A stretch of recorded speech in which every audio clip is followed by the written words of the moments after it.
사도행전 공부 29번째 시간, 사도행전 13장 42절에서 52절까지의 말씀입니다. 우리 함께 42절 말씀부터 같이 읽겠습니다.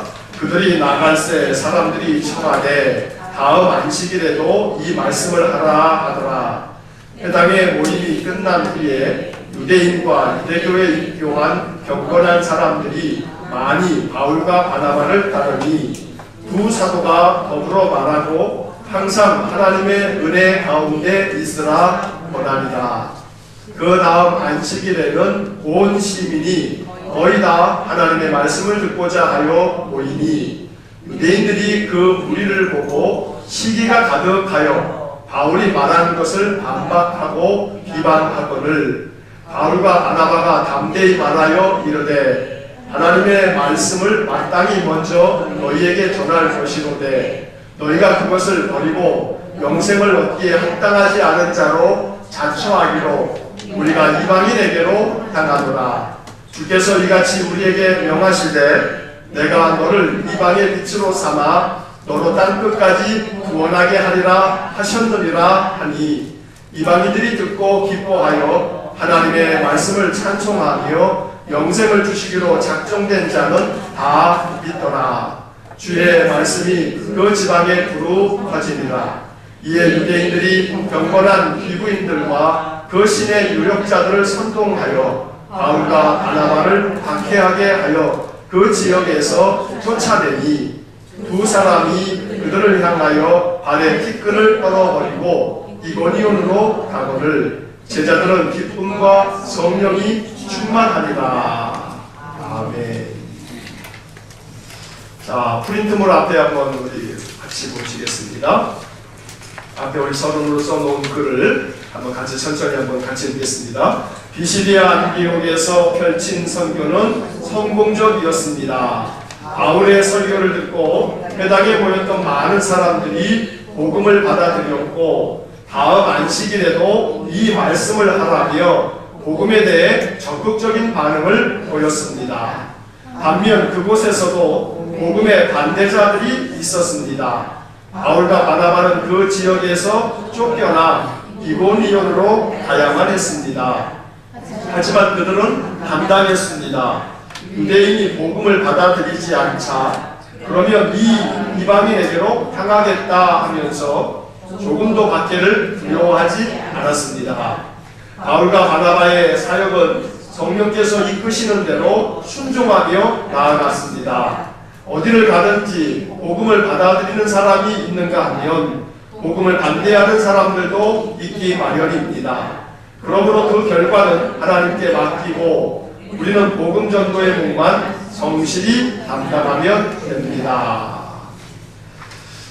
자, 옆에 있는 지도를 한번 보시면서 사도 바울의 1차 전도 여행의 그 일정들을, 장소들을 한번 다시 한번 우리 복습을 하겠습니다. 자, 바울과 바나바를 처음 파송한 교회가 어디였어요? 안디옥이었어요. 안디옥 교회. 자, 안디옥 교회에서 바울과 바나바를 이제 금식하며 안수해서 이제 보냈을 때 그들이 실루기아를 거쳐가지고 구브로라고 하는 섬에 당도합니다. 자, 구브로라고 하는 섬에 맨 처음에 어디에 당도합니까? 살라미에 당도해요. 자, 이 살라미에서 이 마술사 박수를 만나서 그가 바울의 책망을 듣고 눈이 멀게 되는 그런 사건이 있었죠. 총독 서기오 바울이 바울의 그 말씀에 호기심을 갖고 관심을 보이고 믿으려고 하니까 이거 방해하다가 그런 일을 겪기도 했습니다. 자, 그리고 살라미를 떠나서 이제 육진을, 구브로 섬의 육진을 관통해서 쭉 와서 이제 다보라고 하는 곳에서 거기서 서기오 바울 총독이 예수를 영접하게 되고, 그래서 이 구브로라고 하는 섬, 바나바의 고향이기도 한 이 섬이 이제 하나님의 거룩한 백성, 예수 그리스도를 구주로 믿는 교회가 생겨지는 그런 선교 역사가 있게 됩니다. 자, 바보를 떠나서 버가를 지나 비시디아 안디옥까지 이르게 됐습니다. 지난주에 비시디아 안디옥에서 바울의 설교를 우리가 쭉 공부를 했었고, 자, 비시디아 안디옥에서 바울의 설교가 끝나고 난 다음에 이제 오늘 이 이야기가 이 설교 이후에 비시디아 안디옥 사람들의 반응이 어떠했는지, 또 그 이후에 또 바나바와 바울이 이 비시디아 안디옥에서 역시 마찬가지로 여러 유대인들에 의하여 쫓겨나게 되는 그런 이야기를 이제 오늘 읽게 된 겁니다. 자, 그래서 비시디아 안디옥에서 이고니온으로 떠나가게 되는 그러한 장면까지 우리가 읽게 됐습니다. 자, 일정이 그렇게 이제 쭉 지나가고 있는 그 지도를 보시면서 머릿속에 그런 그림을 그리시고, 자, 1번 질문을 먼저 보시면, 비시디아 안디옥의 회당에서 바울이 설교를 마치자 사람들의 반응은 어떠했나요? 자, 42절 말씀을 한번 보겠습니다. 42절을 보시면 한번 같이 42절 읽겠습니다. 그들이 나갈새 사람들이 청하되 다음 안식일에도 이 말씀을 하라 하더라. 자, 이 비시디아 안디옥 사람들이 바울과 바나바가 바울이 복음을 전하고 난 다음에 사람들이 어떤 반응을 보이냐면 청하되 다음 안식일에도 이 말씀을 하라, 이렇게 반응을 보이죠. 자, 공동번역 성경으로 이 42절을 읽어보면 좀 더 이 지금 상황이 어떠했는지를 우리가 느낄 수가 있습니다. 공동번역 성경에 이렇게 되어 있습니다. 다음 안식일에도 그런 말씀을 더 들려달라고 간청하였다, 이렇게 번역이 되어 있습니다. 자, 사람들이 청하되라고 우리 개역 성경에는 되어 있지만 공동번역 성경에 뭐라고 되어 있어요? 간청하였다, 간곡히 청했다, 이렇게. 자, 뭘 간청했냐 하면 더 들려달라고, 그런 말씀을 더 들려달라, 더 들려달라고 이 비시디아 안디옥 사람들이 간청을 했다고 이 42절은 전하고 있습니다. 말씀을 듣고 그 말씀을 더 듣고자 하는 그런 마음, 그래서 더 들려달라고 간청하는 그런 마음. 비시디아 안디옥 사람들 중에 일부는 이렇게 말씀에 대한 사모하는 마음이 그들 안에 있었던 거죠. 이 42절의 말씀을 읽으면서 우리는 우리 자신의 영적인 상태를 한번 생각해 봐야 됩니다. 말씀에 대한 사모함이 우리들의 마음속에 얼마나 간곡한가, 얼마나 간절한가. 하나님의 말씀을 통해서 내가 하나님의 음성을 듣고자, 하나님의 위로를 얻고자, 하나님께서 내게 원하시는 바를 알아가고자, 말씀에 대한 우리의 간절함이 얼만큼 간절하냐 이 말이에요. 비시디아 안디옥 사람들의 이러한 간청을 하나님께서는 아마 들으셨을 거예요. 그리고 이 비시디아 안디옥 사람들 안에 물론 뒤에서 이제 다태자도 있고, 또 그래서 반대함으로 바울과 바나바를 쫓아낸 사람도 있지만, 그러나 굳건하게 믿음의 사람이 되고 맨 마지막 구절을 보게 되면 52절에 어떤 표현이 있냐면, 제자들은 기쁨과 성령이 충만하니라 라고 되어져 있습니다. 자, 그럼 여기서 제자들이라고 하는 것이 누구냐 라고 하는 부분에 여러 가지 해석이 가능합니다. 바울과 바나바를 일컫는 표현이다 라고 말할 수도 있고, 비시디아 안디옥에서 이제 바울의 복음을 받아들임으로 그리스도인이 되어진 사람들을 일컫는 표현일 수도 있다는 거죠. 그러니까 이 비시디아 안디옥 사람들이 바울이 전하여주는 복음을 듣고 그들이 예수 그리스도의 사람들로 거듭나는 그런 모습은 하나님께서 그들에게 주신 은혜인데, 우리가 43절의 말씀에서 이제 은혜에 대한 이야기를 한번 더 하겠습니다만, 말씀을 더 들려달라라고 하는 그런 간청하는 마음, 사실은 이게 은혜라는 거예요. 말씀을 간절히 구하는 그런 마음 자체가 은혜인 거예요. 말씀에 대한 그런 사모하는 마음 자체가 은혜이고, 왜냐하면 그 말씀을 사모하는 가운데에 말씀 속에서 하나님 만나는 그런 복이 있기 때문에 그렇습니다. 말씀을 읽고자 하는 마음, 말씀을 듣고자 하는 마음, 그래서 그 말씀 속에서 하나님 만나는 그것이 은혜이기 때문에 말씀을 간절히 갈망하는 것, 간청하는 것, 이것이 하나님께서 주시는 은혜다. 요한복음 1장 1절이 뭐라고 되어 있냐면, 태초에 말씀이 계십니다. 이 말씀이 하나님과 함께 계셨고 이 말씀 곧 하나님이시다. 그래서 성경은 말씀은 곧 하나님이시라고 가르쳐 주거든요. 그런 말씀을 더 들려달라라고 하는 그런 요청은 하나님에 대한 간절한 간당이기도 하다는 거죠. 오늘 우리들의 마음이 하나님의 말씀에 대한 간절한 소망, 말씀을 또 듣고 또 듣고자 하는 그런 소망, 이것이 우리 안에 가득하기를 간절히 축원합니다. 자, 2번 질문을 한번 보시면 두 번째, 바울은 회당에서 많은 사람들이 말씀을 듣고 따르자 그들에게 무엇을 권하였나요? 자, 43절 말씀 한번 같이 읽어보겠습니다. 회당의 모임이 끝난 뒤에 유대인과 유대교에 입교한 경건한 사람들이 많이 바울과 바나바를 따르니 두 사도가 더불어 말하고 항상 하나님의 은혜 가운데 있으라 권하니라. 자, 뭘 권했습니까? 항상 하나님의 은혜 가운데 있으라. 자, 우리도 한번 권해보겠습니다. 자, 뒤에 있는 분, 옆에 있는 분에게 항상 하나님의 은혜 가운데 있으세요. 자, 같이 한번 하겠습니다. 항상 하나님의 은혜 가운데 있으세요. 이게 입에서 늘 되어 있으면 좋겠어요. 성도들이 만나면 딴 얘기할 거 없어요. 뭐라고 얘기하면 돼요? 좋아요. 항상 하나님의 은혜 가운데 있으세요.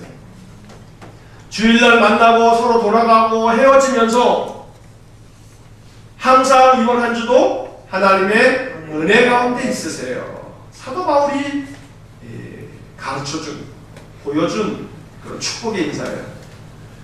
안식일날 회당에서 이렇게 말씀을 전하고 헤어지면서 바울이 그들이 이야기하기를 다음 안식일에도, 그러니까 뭐예요? 일주일 후에도 이 말씀을 우리에게 들려주십시오 라고 간청을 하니까 바울과 바나바가 헤어지면서 그 사람들에게 이야기하기를 항상 하나님의 은혜 가운데 있으라고 권면하고 있습니다. 자, 여기에 은혜라고 하는 말이 나와요. 은혜가 뭐예요? 은혜가 교회에서 늘 듣는 말 은혜. 자, 은혜라고 하는 이 말이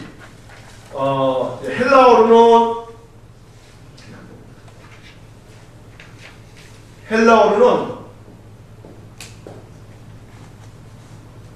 카리스라고 쓰는데, 이 카리스라고 하는 말을 아마 들어보셨을 거예요. 카리스. 여기에 이제 카리스마. 원래 카리스에서 나온 말이에요. 은혜라고 하는 말에서 카리스마. 카리스마가 조금 이렇게 원래의 뜻하고는 조금 변질이 됐지만, 카리스라고 하는 말이 은혜라고 하는 말의 이 번역이란 말이에요. 원래는 카리스라고 되어 있는데 우리는 은혜라고 번역을 하죠. 자, 그런데 이 카리스라고 하는 것은 성경에만 쓰여 있는 단어가 아니고 2000여 년 전, 아니 또 그 이전에 한 2500여 년 전 이미 그리스 사람들의 세계에서는 카리스라고 하는 이 단어가 아주 많이 사용되었던 그런 단어예요. 여러분, 이 그리스의 철학자 그러면 소크라테스. 자, 소크라테스의 제자 그러면 플라톤. 이 플라톤이 쓴 여러 책들 중에도 카리스라고 하는 단어가 여러 번 많이 등장을 하는데, 그때 이 카리스라고 하는 이 뜻이 어떤 뜻으로 주로 사용이 되냐면 이 좋은 선물이라고 하는 의미가 있어요. 선물. 카리스라고 하는 말의 본 뜻은 선물이에요. 혹은 좋은 선물, 혹은 좋은 뜻. 이게 카리스라고 하는 말이 가지고 있는 그런 뜻이에요. 그래서 헬라 사람들은 이 카리스라고 하는 단어를 항상 어떤 의미로? 선물이라고 하는 의미로 사용한단 말이에요. 그래서 여기 지금 사도 바울이 또 바나바가 이 비시디아 안디옥 사람들에게 이제 이야기할 때 항상 하나님의 은혜 가운데 있으라 라고 하는 얘기는 다시 말하면 뭐냐면 항상 하나님이 주시는 선물을 누리며 살아라. 그런 이야기예요. 항상 하나님이 주시는 선물을 누리면서 사시오. 그런 말이에요. 은혜 안에 있으라 라고 하는 이 말은 항상 하나님의 그 주시는 좋은 선물을 누리면서 사세요. 자, 하나님은 우리에게 좋은 선물들을 주셨어요.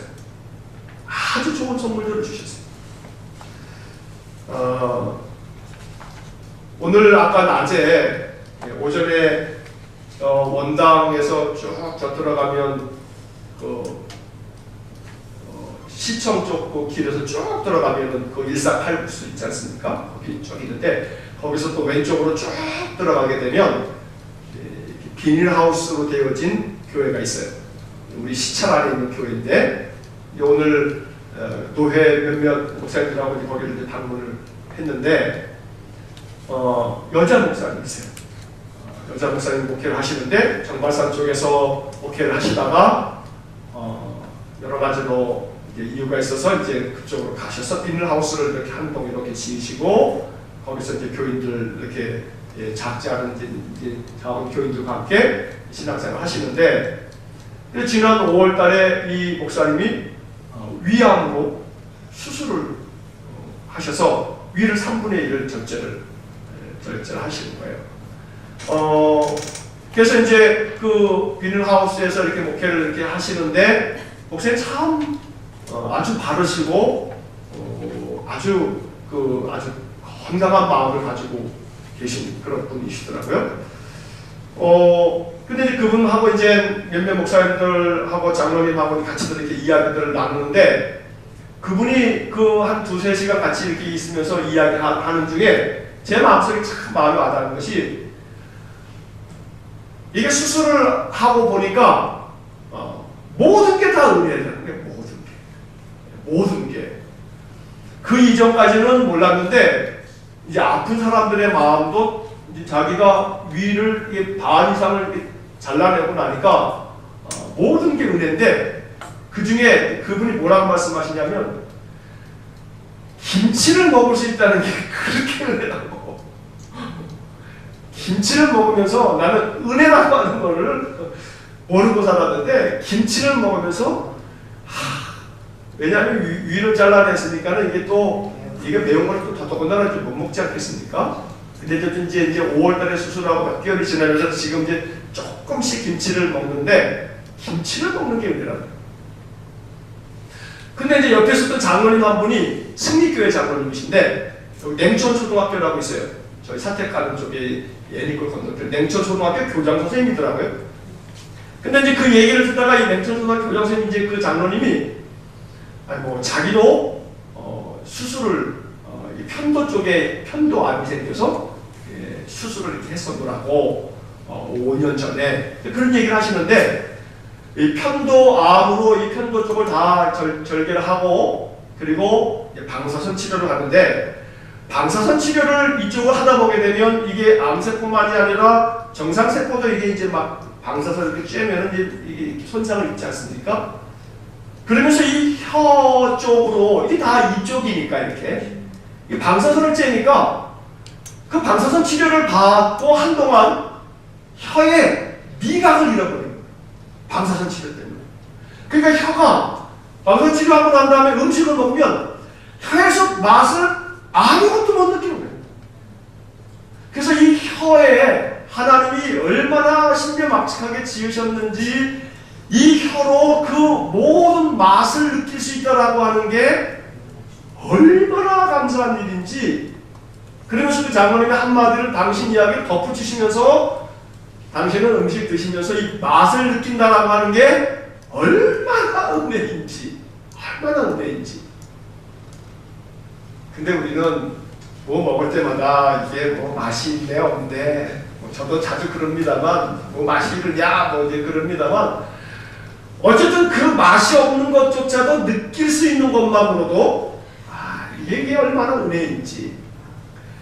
은혜라고 하는 말을 이 선물이라고 말했을 때 그래서 이제 이 은혜를 어떻게 이야기하냐면 값없이 우리에게 주시는 것들이 이게 은혜인 거예요. 선물이라고 하는 것은 값없이 얻는 게 선물이에요. 선물을 받고 난 다음에 지갑 꺼내가지고 이거 얼마요 하고서 값을 지불하려고 하면 그게 선물이에요? 선물이 아니에요. 값없이 주신 선물, 이게 은혜라고 하는 말이에요. 값없이 주신 선물. 그러니까 항상 하나님의 은혜 가운데 있으라라고 하는 것은 항상 하나님께서 값없이 주신 선물들을 누리면서 살아라 라고 하는 이야기예요. 호흡을 할 수 있는 게 이게 얼마나 은혜인데요. 이게 값없이 주어졌지만 우리는 값없이 주어진 거는 이건 아무것도 아닌 것처럼 취급하잖아요. 비싼 거나 이게 뭐 좋은 건 줄 알지만 값없이 주어진 게 이게 얼마나 귀중한 하나님의 선물인데요. 예전에 제가 처음 목회지에서 천식 환자가 있었어요. 집사님 한 분이. 이게 천식이 얼마나 무서운 병, 뭐 다른 병이 다 마찬가지겠습니다만 천식의 이 발작이 도주면요, 이건 정말 호흡곤란으로 죽을 지경이 되거든요. 호흡곤란으로 죽을 거예요. 숨을 못 쉴 만큼 되니까. 그러니까 숨을 쉴 수 있다라고 하는 게 이게 얼마나 감사한 일인지요. 뭐 하나 감사하지 않은 게 뭐가 있겠어요? 병원에 가서 안과 한번 가보세요. 안과 막 수술 받은 사람들은 오로지 볼 수 있으니 얼마나 좋겠냐 그럴 거고요. 정형외과 가보세요. 손 들 수 있고 걸을 수 있으니 얼마나 이게 또 감사한 일인데요. 그러니 모든 것 어느 것 하나 감사하지 않은 게 있어요, 없어요? 없어요. 근데 이게 누려요, 못 누려요? 못 누린단 말이에요. 항상 하나님의 은혜, 값없이 주신 선물들, 이게 얼마나 많은데. 오늘 낮에 여자 목사님과 그 장로님의 그 투병의 이야기를 들으면서 그렇구나. 저녁에 돌아와서 오후에 돌아와서 또 말씀을 또 읽으면서 항상 하나님의 은혜 가운데 있으라고 하는 이 이야기가 오늘 그분들을 만남으로 인해서 제 마음속에 더 감동이 되는 거예요. 이게 항상 하나님의 은혜 가운데 있으라. 가끔이 아니고요, 항상. 오늘 우리들의 마음속에 이 비시디 안디옥 교인들에게 사도 바울과 바나바가 권한다고 그랬어요. 권한다고. 항상 하나님의 은혜 가운데 있으라. 값없이 주시는 선물, 카리스. 하나님 값없이 주신, 우리에게 값없이 주신 많은 선물들. 아무것도 아닌 것처럼 그냥 지나치지 말고 하나하나 그 모든 것들을 감사히 여길 수 있는 그런 귀한 믿음의 삶이 되시기를 간절히 축원합니다. 자, 뒷페이지에 세 번째 질문을 보시면 비시디아 안디옥에서 그 다음 안식일에는 도시의 온 시민이 하나님의 말씀을 듣기 위해 모였습니다. 그러자 그 도시에 살던 유대인들이 바울이 말한 것을 반박하고 비방하기 이르렀습니다. 누가는 이 사건을 전하면서 그 도시의 유대인들이 무엇 때문에 이렇게 바울과 바나바를 반대한다고 했나요? 자, 45절 말씀 한번 보겠습니다. 45절 같이 읽겠습니다. 유대인들이 그 무리를 보고 시기가 가득하여 바울이 말한 것을 반박하고 비방하거늘. 자, 왜 이 사람들이, 이 유대인들이 이 바울과 바나바를 반박하고 비방하기까지 하냐면 무리를 보고 뭐가 가득했어요? 시기가 가득했다. 시기가. 자, 그러면 이 본문의 말씀은 이렇게 해석될 수가 있어요. 자, 거기에 무리라고 하는 사람들이 도대체 누구겠냐 이 말이에요. 두 가지의 의미로 해석이 될 수가 있어요. 유대인들이 그 무리를 보고 라고 했을 때는 첫째로는 바로 44절의 말씀에 온 시민이 거의 다 하나님 말씀을 듣고자 모인단 말이에요. 그래, 그 말씀을 듣고 모이는 그 사람들에 대한 이야기가 44절에 있으니까 45절에서 유대인들이 그 무리를 보고 라고 되어 있으니까 여기서 말하는 그 무리는 첫째는 비시디아 안디옥의 시민들의 시민들. 자, 그러면 그 시민들을 보고 시기가 가득했다. 시기가 가득했다.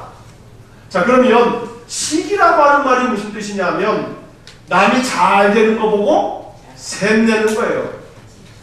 그리고 미워하는 거예요. 이게 국어사전에 보면 이렇게 되어 있어요. 시기라는, 시기심이라고 하는 게 남이 잘 되는 것을 샘하고 미워하는 마음. 뭐 샘내는 것까지는 그런데 그리고 샘낼 뿐만 아니라 미워하는 마음까지 가는 걸 이 시기라고 해요. 시기심이라고 해요. 자, 그런데 그 비시디의 안디옥에 살았던 그 일군의 무리들 중에 이 유대인들 중에 아니 그 안디옥에 사는 비시디 안디옥 사는 거의 모든 시민들이 말씀 들으려고 또 모이니까 그걸 시기하고 있어요. 그걸 시기하고 있어요. 자, 그럼 가능성은 이런 거죠. 비시디의 안디옥 사람들에 대해서 왜 셈이 나는 거예요? 뭐가 이렇게 시기심이 발동될 만큼? 그러면 이제 문맥상으로 보면 이렇게 결론이 나는 거예요. 이 비시디의 안디옥 사람들이 바울과 바나바의 말씀을 듣고 항상 하나님의 은혜 가운데 있으라 라는 그런 말씀을 듣고 그들이 한 주간을 보내면서 이전과는 다른 삶의 모습을 보이는 거예요. 야, 이 사람들이 이상하다. 그 안식일날, 지난 안식일날 회당에서 그 어떤 나그네들이 와가지고 무슨 말씀 전하는 걸 듣고 나더니 이 사람들이 이번 한 주간 뭐가 좀 달라졌어. 그러면서 그 많은 무리들 속에 정말로 행복한 마음이 가득한 거예요. 마음속에 하나님의 은혜를 진짜 누리면서 사는 거예요. 그러니까 잘되는 꼴을 봐요, 못 봐요, 사람이? 못 보는 거예요. 저 사람이 막 근심하면서 막 그러다가 편안해진 거야. 평안을 누리면서 하는 거예요. 아이, 괜찮아. 모든 게 다 하나님 은혜야. 그러면서 은혜를 얘기하고 있는 거예요. 그러니까는 이 몇몇 사람들, 여러 사람들이겠지만 유대인들 중에 그 마음의 평강을 누리며 살아가는 사람들을 보니까 마음이 심사가 뒤틀려져가지고 시기심이 발동해가지고 괜한 바울과 바나바를 비방하는 거예요. 괜한 바울과 바나바를 비방하는 거예요. 자, 또 이 무리라고 하는 것은 그 무리를 보고라고 하는 것을 바울과 바나바로 이해하자면 이 유대인이라고 하는 건 누구냐면 유대인 지도자를 쓰여요. 지도자. 그러니까 바울과 바나바로 말미암아 사람들이 많이 모여드니까 그 비시디아 안디옥의 회당장을 비롯한 유대교 지도자들의 입장에서는 바울과 바나바가 사람들의 인기를 많이 얻으면서 사람들이 안식일 되니까 또 막 구름같이 몰려드니까 시기심이 발동되는 거예요. 그러니까 이 무리라고 하는 이 그 무리를 비시디아 안디옥 사람들로 이해할 수도 있고 바울과 바나바로 이해할 수도 있어요. 두 가지 해석이 가능한데 어떤 해석이든지 간에 오늘 이 본문의 이야기를 통해서 결국은 어떤 사람들은 시기심이 발동돼 가지고 그래서 이 복음을 전하는 자들을 반박하고 비방하고 이딴 짓을 하고 있단 말이에요. 아름다워요? 추해요? 추해요. 사람이 뭐 이렇게 샘 부리고 시기심에 막 그런 마음들 부리고 그러면 참 그것처럼 추한 게 없어요. 정말 우리의 신앙이 다 같이 따라해보세요. 고상한 신앙이 됩시다. 고상한 신앙이 좀 됐으면 좋겠어요. 좀 통 크게 말해요. 좀 여유 있게 말해요. 넓은 마음을 온전하게 조금만 뭐라 하면 그냥 마음이 막 그냥 동해가지고 막 격동이 돼가지고 그렇게 마음이 격발되어지지 아니하도록 내 마음이 넓게 그리고 어떤 것이든지 간에 그 생각이 누가 들어도 저 사람 생각이 참 건강하고 좋네. 저 사람 생각이 참 사역있네. 라고 말할 수 있는 웬만해서는 그 마음이 이렇게 시기심이 발동되지 않고 샘 부리지 않고 그런 넓은 마음 그리스도인들의 마음이 너희 안에 이 마음을 품으라. 곧 그리스도 예수의 마음이니 예수 믿는 이유가 단순히 천국 가기 위해서 그거는 유치원 때 얘기해야 돼요. 유치원생들이 얘기하는 수준의 대답이에요. 유치원생들이 예수 믿냐? 천국 가려고요. 이거 유치원에서 배울 만한 이야기예요. 이제 초등학교, 중학교, 고등학교 좀 더 이렇게 그 이상 고등교육을 받을 정도의 모습이라면 예수 왜 믿냐? 그러면 예수의 마음 가지고 살려고 믿는다. 이 정도는 돼야죠. 예수의 마음 가지고 사는 것. 시기심의 마음에 사로잡혀서 비방하고 반박하고 이러지 말고 예수의 마음을 가지고 살아가는 것. 좀 전에 말씀드린 것처럼 비시디의 안디옥 사람들을 시기한 것이라면 비시디 안디옥 사람들이 얼마나 영적으로 풍성한 은혜를 누렸을까라고 하는 것을 우리가 생각할 수가 있죠. 자, 그렇다고 한다면 그런 시기심이 주변 사람들 속에 일어나도록 우리가 은혜를 누리며 살아야겠습니다. 우리 주변에 예수 안 믿는 사람들이 그런 시기가 날 정도로 예수 믿는 사람들이 평강을 누리며 사는 거예요.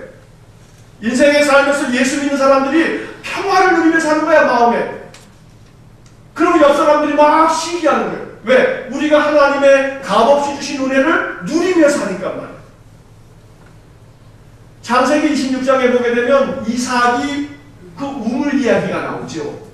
이삭이 우물만 파면 와가지고 이거 우리 땅이다 하고서 그냥 다 빼앗아 버리고, 또 딴 데 가서 우물 파면 또 뺏어 버리고.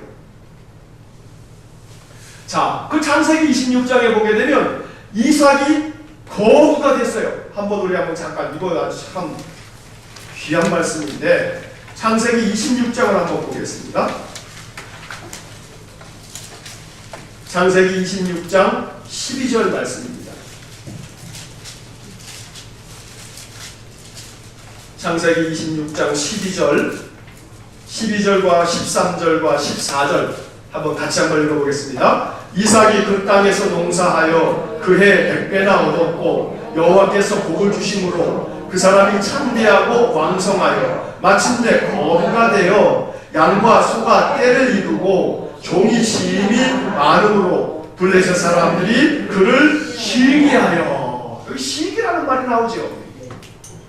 그러니까 우리가 읽었던 이 사도행전 13장 이 45절에 나오는 그 무리라고 하는 그 무리를 비시디 안디옥 사람들로 우리가 이해하자면, 예수 안 믿는 사람들이 이런 우리를 바라보면서, 예수 믿는 사람들을 바라보면서 시기심이 날 만큼 우리가 그렇게 살아야죠. 하나님께서 이삭에게 복을 주셨어요. 그 땅에서 농사를 했더니 그 해에 몇 배나 얻었어요? 100배나 얻었어요. 여호와께서 복을 주셨단 말이에요.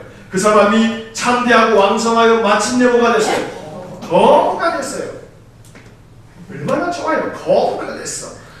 어마어마한 부자가 됐어요. 다 같이 따라해보세요. 부자 됩시다. 자, 뭐가 되자고요? 부자 됩시다. 항상 하나님의 은혜 안에 있어서, 그래서 우리의 신념이 뭐가 돼야 돼요? 부자 돼야 돼요. 어차피 아시죠? 확실하게 아실 거예요. 내가 지금 살아가는 것보다 더 큰 부자가 되는 것은 참만이 어렵다는 사실. 그죠? 그 지금 내가 가지고 있는 삶의 모습대로 어떻게 해야 돼요? 그냥 끝까지 가야 돼요. 뭐 부자로 다 살고 싶은 마음 뭐 있겠습니다만, 어차피 나의 삶에 뭐 대단한, 지금보다도 뭐 몇 배의 어떤 돈이 생겨질 거라고 사실 기대하지 않는 게 마음이 편해요. 내 삶 속에서 조금 더 하나님 은혜를 주시겠지요. 물론 마음의 소원은 거부, 다 소망하죠. 하나님이 어떻게 하시면 또 이게 어떤 역사가 일어날지 우리는 알 수가 없어요.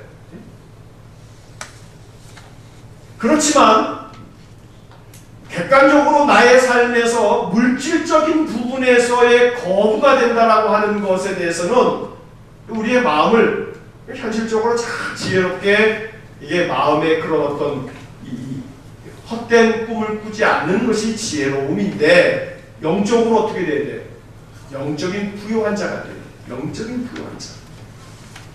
자, 그래서 우리의 영적인 부요함이 우리 주변 사람들이 시기가 날 만큼, 따지고 보세요. 우리가 지금보다 몇 배를 더 부자가 될 수 있겠어요? 자, 부자가 됐다고 쳐요. 세상 사람들이 우리한테 시기할 만큼 그 정도 부자가 되려면 어마어마한 부자가 될 로또를 맞으시지 않는다면, 그죠? 로또 맞는 분밖에 없어요.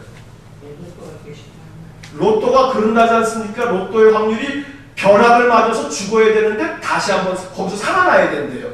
벼락을 맞고 다시 거기서 벼락 맞고 살아나야 되는 거예요, 이 사람이. 근데 살아났는데 또 벼락을 맞아야 돼. 그리고 두 번째 다시 살아나야 돼. 요 정도의 확률이 돼요. 평생에 벼락 한 번 맞는 것도 이게 참 드문 일인데, 벼락 맞고 살아나야 되는데, 근데 또 벼락 한 번 맞고 또 살아나야 되는데, 두 번을. 그게 로또 1등 당첨 되는 거예요. 그러니까 마음을 비우자고요. 마음을 비우시고, 결국은 세상 사람들이 시기할 만큼의 거부는 물질적으로 우리가 몇 배의 부를 얻게 될 수 있다고 쳐요. 투자했던 게 잘 되고 뭐가 잘 되고 잘 돼서 그렇게 됐다고 쳐요. 그렇게 됐다고 치더라도 세상 사람들이 시기할 만큼 그 정도의 부는 우리가 얻지 못할지 몰라요. 그러나 세상 사람들이 정말로 시기가 날 만큼 부여할 수 있는 길은 뭐겠어요? 마음에 말할 수 없는 평강을 누리는 거예요. 하나님의 은혜, 카리스마, 값없이 주신 선물, 값없이 줬다고 공짜라고 아무것도 아닌 것이 아닌 너무나 소중한 어마어마한 부를 가지고 있으면서도 자기에게 값없이 주신 선물을 깨닫지 못하고 그저 마음의 괴로움만 쌓으면서 살아가는 세상 사람들하고는 비교할 수 없는 그러한 은혜를 우리가 누리면서 살아간다면 세상 사람들이 우리를 시기할 만큼 말해요. 우리를 시기할 만큼 그 정도의 우리의 어떤 평강과 하나님의 그 부욕해 하시는 영적인 삶이 있어지기를 간절히 축원합니다. 그러니까 우리 자신이 시기심 부리면서 시기 가득하게 이렇게 하지는 말아야 돼요. 예? 그러니까 이 무리를 바울과 바나바라라고 한다면 그 유대인 지도자들, 그럴 경우에는 그런 시기심은 우리에게 있어서는 안 돼요. 그러나 세상 사람들이, 주변 사람들이 우리가 하나님의 값없이 주시는 선물을 마음껏 누리는 것을 보면서 그들이 시기가 날 만큼 이 이삭처럼 말해요. 그러한 은혜의 삶이 우리 안에 가득하기를 간절히 축원합니다. 자, 네 번째 질문을 보시면 바울과 바나바는 피시디아 안디옥에서 그들을 반대하고 비방하는 유대인들에게 담대히 말했습니다. 바울과 바나바는 어떻게 그들의 비방을 반박하였나요? 자, 사도행전 13장으로 다시 되돌아오셔서 46절과 47절 말씀, 46절, 47절 우리 한번 다시 한번 읽어보겠습니다. 바울과 바나바가 담대히 말하여 이르되 하나님의 말씀을 마땅히 먼저 너희에게 전할 것이로되 너희가 그것을 버리고 영생을 얻기에 합당하지 않은 자로 자처하기로 우리가 이방인에게로 향하노라. 주께서 이같이 우리에게 명하시되 내가 너를 이방의 빛으로 삼아 너로 땅끝까지 구원하게 하리라 하셨느니라 하니. 자, 사람들이 많이 비방을 한단 말이에요. 아주 박해를 해요. 자, 그때 46절에 보니까 바울과 바나바가 어떻게 말했어요? 담대히 말했어요. 아무리 비방해도 마음이 쫄려요, 안 쫄려요? 안 쫄는 거예요. 쫄지 말라 이거예요. 쫄지 않는 거예요. 담대하게 말하는 거예요. 뭐라고 얘기하냐면 하나님의 말씀을 마땅히 먼저 너희에게 전할 것이로되, 너희들이 유대인이니까 하나님이 택한 이 유대 민족이 먼저 복음을 듣고 구원을 얻고 그리스도의 사람이 되어지는 것이 마땅한데, 그런데 너희들이 그것을 어떻게 했다고요? 버렸다. 자, 너희가 그것을 버리고 이렇게 돼 있어요. 세번역 성경을 보니까 배척하고 라고 번역을 해놨고, 공동번역을 보니까 거부하고 이렇게 번역을 해놨어요. 그러니까 너희들이 먼저 하나님의 은혜를 얻어야 되는 게 마땅한데 너희들이 그것을 버렸다. 그래서 배척하고 거부했다. 그래서 그 다음에 보니까 영생을 얻기에 합당하지 않은 자로 자처하기로 우리가 이방인에게로 향하노라. 자, 바나바가 이 비시디아 안디옥의 유대인들이 바울이 복음 전하는 것에 대하여 비방하고 반대하고 이런 것들에 대해서 너희들이 영생을 얻기에 합당한 자가 되는 것을 니네들이 원해야 되는데 합당하지 않은 자로 자처했구나. 니네가 다시 말하면 쉽게 얘기하면 니네들이 천국 안 가기로 마음 먹었구나. 참 안타까운 일이다. 너희들이 거부하고 너희들이 배척했으니 너희들이 결국은 그리스도의 복음에서 제외가 되게 됐으니 참 안타깝구나. 그러면서 이제 맨 마지막에 46절 마지막에서 뭐라고 그러냐면 우리가 이방인에게로 향하노라. 이게 뭔 얘기예요? 너희들이 안 믿겠다고? 그래? 알았어. 니네들이 영생 얻기에 합당하지 않은 자가 되겠다고 스스로 자처하는구나. 그러면 우리는 이방인에게로 갈 거야. 다시 말하면 너 안 믿을래? 안 믿으려면 말로 딴 사람은 전하고 말지. 믿어주세요. 믿어주세요. 한 번만 믿어주세요. 그럴 필요 있어요? 없어요? 그럴 필요 없어요. 안 믿어? 안 믿으려면 말로. 니네가 영생을 안 얻겠다고 그렇게 스스로 자처했으니 니네가 선택했으니 니네 마음대로 해버려. 하고서 바울은 어디로 떠나냐면 이고니온으로 떠난다. 이방인에게로 내가 향하겠다. 자, 이 바울의 이러한 모습은 선교사이기에 그렇구나 라고 또 이해를 하는 측면은 있어요. 우리가 한 영혼을 놓고 한 번 전하고 난 다음에 안 믿는다? 얘는 간단하 씨.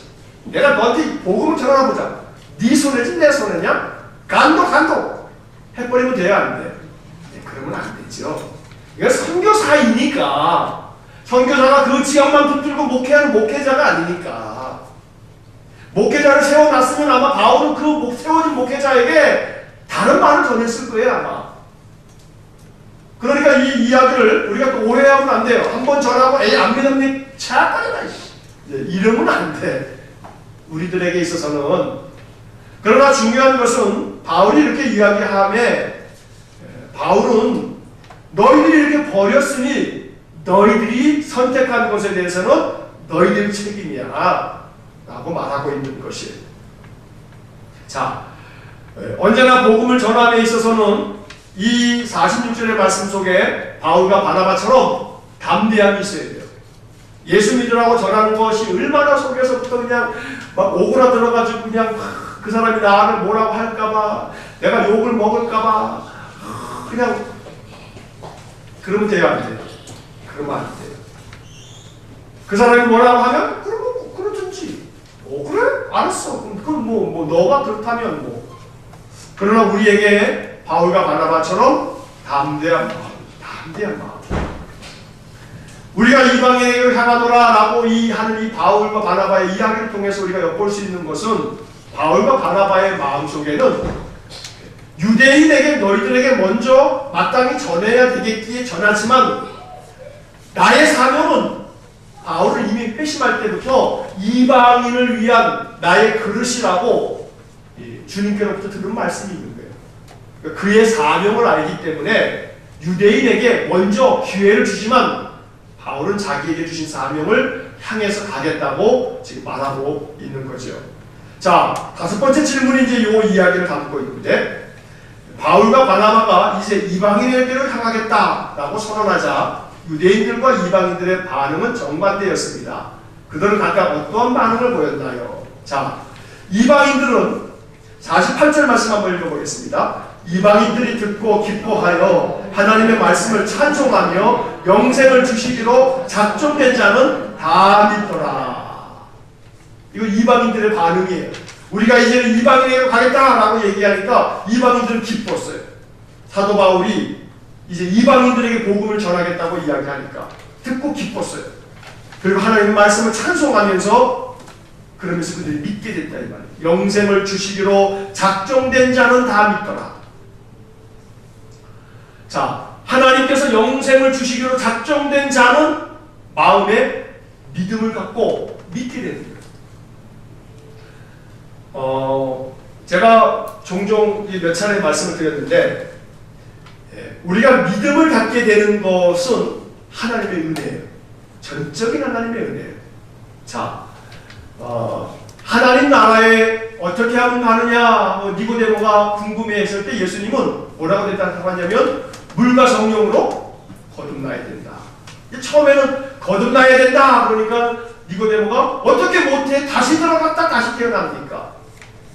그때 예수님이 물과 성령으로 거듭나야 된다 라고 이야기하면서 거듭남에 대해서 이야기를 하고 있습니다. 자, 이 거듭남이라고 하는 것을 우리는 뭐라고 또 표현하냐면 중생이에요. 중생. 이 무거울 중자를 쓰지만 이 무거울 중자가 이 거듭, 되풀이한다라고 하는 의미도 있거든요. 중생.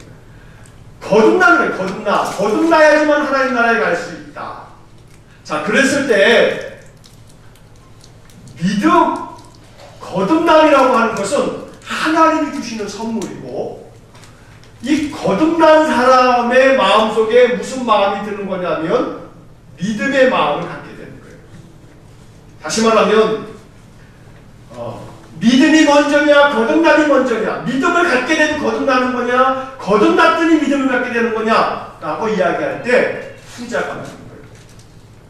다시 말하면 하나님께서 우리에게 거듭남의 은혜를 값없이 주심으로 말미암아 우리가 어떻게 돼요? 믿을 수 있게 되는 거예요. 불광동에서 있을 때 거기에 장로님 중에 윤백중 장로님이라고 계시는데, 이 윤백중 장로님하고 이 윤 장로님이 주일날 공기도를 하시게 되면 강대상에 올라가서 기도하실 때 항상 그 서론 부분에서, 제가 거기 한 만 8년 반, 횟수로 10년 있었는데, 그 장로님이 기도하실 때 제가 가만히 이렇게 들으면 변치 않고 기도하는 그 앞부분에 한 마디가 있어요. 예수 그리스도를 내 마음속에 이것이 믿어지게 해주셔서 감사합니다. 이렇게 믿어지게 해주셔서 감사합니다. 그 어른은 항상 이 기도를 기도할 때마다 빼놓지도 않습니다. 믿어지는 게 이게 은혜입니다. 영생 얻기로 작정된 자는 다 믿더라라고 하는 것은 하나님께서 그들을 거듭나게 하셔서 믿어지게끔 만들어 주시는 거예요. 그래서 오늘 우리들의 마음속에 이렇게 믿어지는 마음이 있기 때문에 우리가 예수 믿고요, 또 내 마음속에 이 수요일날 나올 수 있는 마음을 내 마음속에 내가 결정한 것이지만 내 결정 속에 하나님 그런 마음을 불어넣어 주신 것이 이게 또한 은혜다 이 말이에요. 그래서 이 이방인들은 이방인에게로 향하겠다라고 하는 바울의 이야기를 듣고 막 기뻤어요. 근데 반대로 50절 말씀 한번 읽어보겠습니다. 50절 말씀 같이 읽겠습니다. 이에 유대인들이 경건한 귀부인들과 그 신의 유력자들을 선동하여 바울과 바나바를 박해하게 하여 그 지역에서 쫓아내니, 우리가 이방인에게로 가겠다라고 아주 사람들 앞에서 선언을 해버리니까 유대인들의 마음에 기분이 좋아요, 나빠요? 기분이 더 나쁘지요. 그러니까 반박하고 비방하는 것에서 더 나아가서 어떻게 해요? 박해를 했다. 박해를. 주석을 보니까 이 부분을 이 성경학자들이 해석을 하면서 여기서 박해가 고린도후서 11장에서 고린도후서에서 나오는 그 바울의 박해 목록이 나오거든요. 지난번에 우리 한번 읽었죠. 40에 하나 감암매를 맞고 여러 그 위험 그 많은 위험들, 이게 아마 비시디의 안디옥에서 당한 박해도 그 중에 한 일부분일 거다라고 이렇게 해석들을 하고 있습니다. 그러니까 비방하고 반박하는 것에서 더 넘어서서 박해를 했다는, 박해를. 이게 유대인들의 반응이었어요. 자, 이방인들의 반응은 듣고 기뻐하지만 유대인들의 반응은 박해하고 바울과 바나바를 쫓아내는 것이 그들의 모습이었단 말이에요. 자, 예수님께서 그런 말씀하시죠. 먼저 된 자가 어떻게 돼요? 나중된 자가 먼저 되는 거예요. 유대인들은 그 조상 아브라함 때부터 다윗으로부터 하나님의 은혜를 얻은 민족인데, 선택받은 민족이라고 하는 어마어마한 자부심을 가지고 있는 스스로 하나님 백성이라고 하는 사람들인데, 먼저 된 자가 어떻게 돼요? 나중됩니다. 그리스도의 복음 앞에서 이들은 반박과 비방을 넘어서 박해자가 되어버리고 있다는 거예요. 박해자가 되고 있습니다. 오늘 우리들에게 있어서 이 말씀들은 우리 자신들을 또 한번 생각해 볼 수 있는 귀한 말씀입니다. 나의 신앙이 오래되면 될수록 유대인같이 되어져서는 안 된다는 말이죠. 늘 우리들의 마음속에 이 이방인들처럼 말씀을 들으면 그 말씀을 찬송하고 그 말씀으로 말미암아 기뻐하고 영생 얻기로 작정된 자와 같이 감동하고 그러한 삶이 우리의 삶이 될 수 있기를 간절히 축원합니다. 자, 마지막 6번째 질문 보시면 결국 유대인들의 박해가 거칠어지자 바울과 바나바는 비시디아 안디옥을 떠납니다. 그때 두 사람은 어떤 행동을 하고 그 도시를 떠났나요? 그것이 의미하는 것은 무엇일까요? 자, 51절 한번 같이 읽어보겠습니다. 두 사람이 그들을 향하여 발에 티끌을 떨어버리고 이고니온으로 가거늘.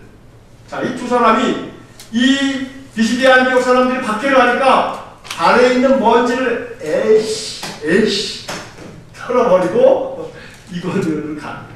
뭐 애쉬는 안 했겠지만 발에 티끌을 떨어버리고 가버렸단 말이에요. 자, 이런 행동이 예수님께서 제자들에게 가르쳐 주신 거예요. 한번 마태복음 10장 14절 한 번만 더 찾아보겠습니다.